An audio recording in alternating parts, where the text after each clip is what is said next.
All right, so if you've ever bought a stock, you've placed an order. Simple enough, right? But was it the right kind of order? Because that little choice can mean the difference between getting a great price and, well, a pretty costly mistake.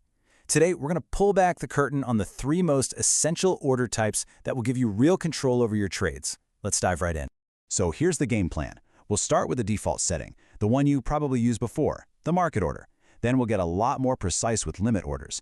After we see how they stack up against each other, we'll talk about building a safety net with stop orders. And finally, we'll wrap it all up with a simple guide to help you pick the perfect order for any trade. Okay, first up is the market order. You can really think of this as the point and click of the trading world. It's the default on pretty much every platform for a reason. It's built for one thing and one thing only: getting your trade done and getting it done fast. So, let me ask you this. Have you ever clicked buy on a stock? You see one price, but then when the trade actually goes through, you got a slightly different price, maybe off by a few pennies, maybe more. Yeah? I'm guessing that's happened to most of us. And that exact experience is the perfect way to understand what a market order is really doing behind the scenes. Because what you just experienced is a market order in a nutshell.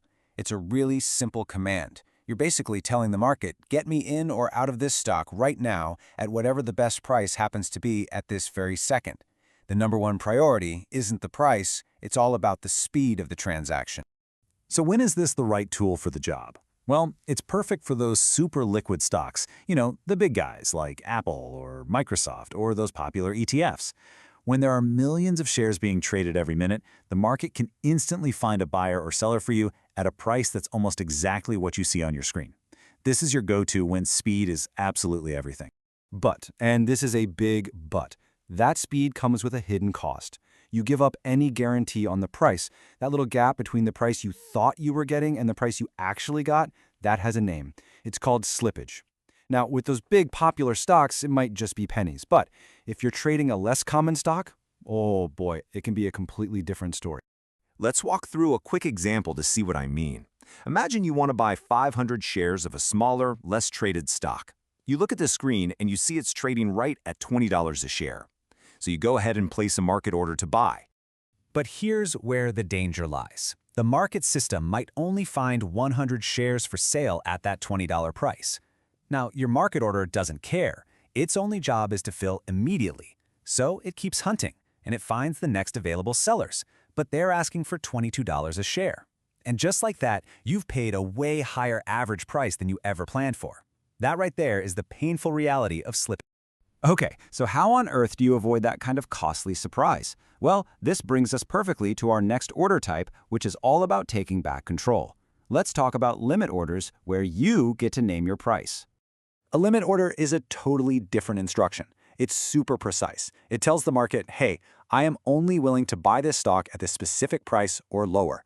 Or on the flip side, I am only willing to sell it at this price or higher. It completely flips the script and makes the price, not the speed, the number one priority. And the really brilliant thing about limit orders is that they can only ever execute in your favor. A buy limit will only go through at your price, or even better, lower. A sell limit will only execute at your price or higher. It's basically like telling the market, look, here's my offer, I'm just going to wait for you to come to me. And that brings us to the fundamental trade-off, right? With a limit order, you get absolute total control over your price. But what's the catch? The catch is there is zero guarantee your trade will ever happen. If the stock's price never quite gets to your limit, your order will just sit there, completely unfilled. All right, so let's put these two head to head. When you really boil it down, it all comes down to one simple question. What's more important to you in this exact moment?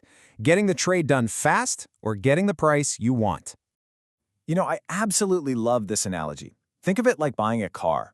A market order is like walking into the dealership, pointing at a car and saying, I'll take it for the sticker price. You get the car right away, no fuss. A limit order, on the other hand, is like telling the dealer, look, I will only buy this car if you sell it to me for this exact price. You might get that amazing deal, or you might just end up walking away with nothing. And this table here just breaks it down perfectly. For a market order, your priority is speed. You get a guaranteed execution, but the price is whatever's available. For a limit order, you flip it. Your priority is the price. You get your price or better, but the execution is not guaranteed. Your choice really just depends entirely on what you're trying to accomplish with that trade. Okay, so now we know how to get into a trade with precision. But what about managing that trade once you're in it? This is where stop orders come into play. I want you to think of these as your automated risk manager, basically your financial safety net. So at its core, a stop order is kind of like a sleeping order. It just lies there, completely dormant, until the stock hits a specific price that you've already set. That's your stop price. The instant that price is touched, boom, it wakes up and immediately becomes a market order to buy or sell. It's really the ultimate if-then statement for your entire portfolio. And these things are incredibly versatile. You've got the classic stop loss, which is designed to get you out of a losing trade before things get worse. Then there's a stop entry, which can actually launch you into a stock the moment it starts to break out. And my personal favorite, the trailing stop, which acts like this dynamic shield to protect your profits as a stock price goes up. Yeah, let's look a little closer at that trailing stop because it's so powerful. Let's say you set a 50-cent trail on a stock you own. As the stock price climbs, your stop price automatically follows it up, always staying exactly 50 cents below the highest price it reaches. But if the stock suddenly pulls back by 50 cents from that peak, your stop order triggers and it sells your shares at the market price, locking in your profit. It's just a brilliant way to let your winners run while still protecting those gains. Okay, wow, we have covered a lot of ground. So for our final section, let's put this all together. We're going to create a simple, actionable framework so you know exactly which order to use and, more importantly, when to use it. Let's just boil it all down to this. Use a market order when you need speed, use a limit order when you need price precision, and use a stop loss when you need protection. Speed, price, or protection. That's really the core choice you're making every single time you place a trade. Seriously, if you take just one thing away from all of this, please let it be this. Not every single trade you make is going to work out. That is an absolute guarantee in investing.